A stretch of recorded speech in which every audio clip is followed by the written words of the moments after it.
కాశీ చెంపపగలగొట్టి నిజం బయట పెట్టించి శ్రీధర్ని విడిపించిన దీప. ఈ ట్విస్ట్ అయితే చాలా బాగుండబోతోంది. సో వీడియోని చివరి వరకు చూస్తే మీకు ఈ ట్విస్ట్లోని కథాంశం ఏంటో అర్థమవుతుంది. మొత్తం మీదకి చూసుకున్నట్లయితే శ్రీధర్ని అయితే అరెస్ట్ చేసి తీసుకెళ్లారు. ఇక ఇదే అదునుగా జ్యోత్స్న రెచ్చిపోవటం మొదలుపెట్టింది. మామూలుగా కాదు, అసలు అనర్హులకి తీసుకొచ్చి అందరాన్ని ఎక్కిస్తే ఇలాగే ఉంటుందని, అలాగే సీఈఓగా ఉన్న నన్ను తప్పించి మరీ బావ కావాలని చెప్పే మావయ్యని సీఈఓని చేశాడని అని అంటూ ఉంటే ఈలోపు పారిజాతం అందుకొని అసలు శ్రీధర్ ముందు నుంచి పగబట్టే ఉన్నాడు. ఆస్తిలో చిల్లిగా వాటా ఇవ్వలేదు అని బాధ ఒక పక్క నుంచి మామగారు చెంప దెబ్బ కొట్టి ఇంట్లోంచి బయటకు గెంటేశారనే బాధ. ఈ రెండింటినీ ఎలా తీర్చుకోవాలా అనుకున్నాడు. నివురు గప్పిన నిప్పులా మారిపోయినట్టుగా నటించి కొడుకు దృష్టిలో మంచివాడయ్యాడు. కొడుకేమో సిఫార్సు చేసి మరీ ఆయన గారిని సీఈఓని చేయించాడు అని అంటూ ఉంటే ఈలోపు శివనారాయణ, మీరందరూ ఆపుతారా, ఎందుకు అనవసరంగా మాటలు పేలుతున్నారు అని చెప్పని అంటూ ఉంటే, తాత ఇవన్నీ పట్టించుకోకు, ముందు మనం పోలీస్ స్టేషన్కి వెళ్దాం పదా అని చెప్పేసి శివనారాయణని తీసుకుని కార్తీక్ అయితే పోలీస్ స్టేషన్కి వెళ్తాడు.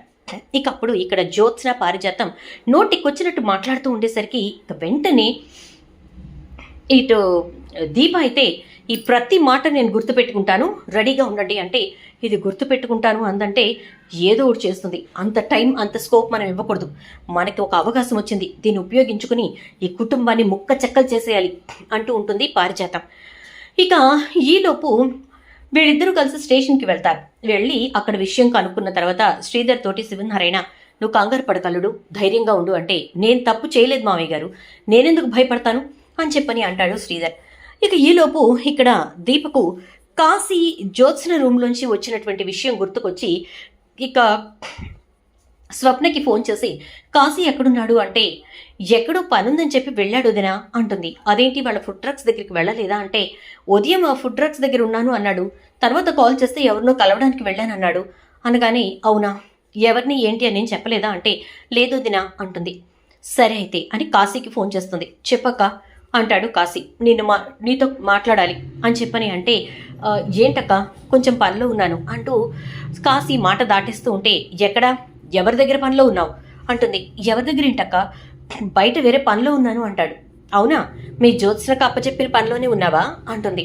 అదేంటక్క అలా అంటావంటే, నేను నీతో మాట్లాడాలి కాశీ, అర్జెంటుగా ఇప్పుడే అంటుంది.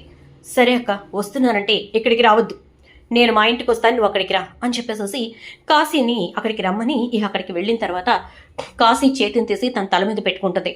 నన్ను నువ్వు అక్క అనుకుంటావు కదా అంటే, అవునక్క అక్కే అనుకుంటాను అనగానే, అయితే నిజం చెప్పు, జ్యోత్స్న తన గదిలోకి పిలిచి నిన్ను ఏం అడిగింది, నీకేం చెప్పింది అనగానే, అక్క అదేం లేదక్క అంటూ ఉంటే, నాకు నిజం కావాలి కాశీ అని చెప్పని అంటుంది. దాంతో ఇక కాశీ వెంటనే, ఏం లేదక్క, నేను అందరి దగ్గర అవమానాలు పడుతున్నాను, స్వప్న కూడా మా అన్నయ్య మా నాన్న లేకపోతే నువ్వేమైపో నీ బ్రతికేంటి అని చెప్పనంది. ఇలా అందరితో మాటలు పడి నాకు చాలా బాధగా ఉంది, ఏం చేయాలో అర్థం కావట్లేదు అక్క అంటాడు. అందుకని ఏం చేసావు, తినే ఆహారంలో విషం కలిపావా అనగానే, అది విషం కాదక్క, కేవలం వాంతులు అవుతాయి అంతే అని చెప్పనంటే చెంప చెడును పగలగొడుతుంది. ఛీ, మనిషివేనేరా నువ్వు, దాసుబాబాయ్ కడుపు నువ్వెలా పుట్టావురా అంటుంది.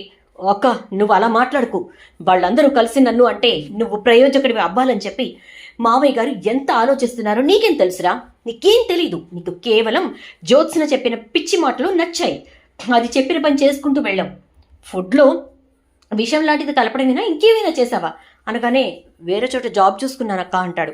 అది కూడా జ్యోత్స్న ఇప్పించిందా, ఎంత ప్యాకేజ్ అని అనగానే, అది అంటే అంటూ ఉండగానే అర్థమైంది, నడు పోలీస్ స్టేషన్కి నడు అని చెప్పి ఇక కాశీ చెయ్యి పట్టుకుని బరాబరా పోలీస్ స్టేషన్కి ఈడ్చుకెళ్తుంది. అప్పుడే శివనారాయణ ఇంకా కార్తీక్ ఇద్దరు కూడా స్టేషన్ నుంచి బయటికి రాబోతూ ఉండగా, లోపలికి పదండి తాతయ్య గారు అని చెప్పి లోపలికి వెళ్ళిన తర్వాత, చెప్పరా మొత్తం నిజం చెప్పు అని చెప్పని అంటే, పోలీసులతోటి తనే ఫుడ్లో ఇట్లా కలిపానని చెప్పి, తనని ఇలా కలపమని చెప్పింది జ్యోత్స్న వైరా అని చెప్పేసి చెప్పడంతో ఒక్కసారిగా పోలీసులు అయితే షాక్ అయిపోతారు.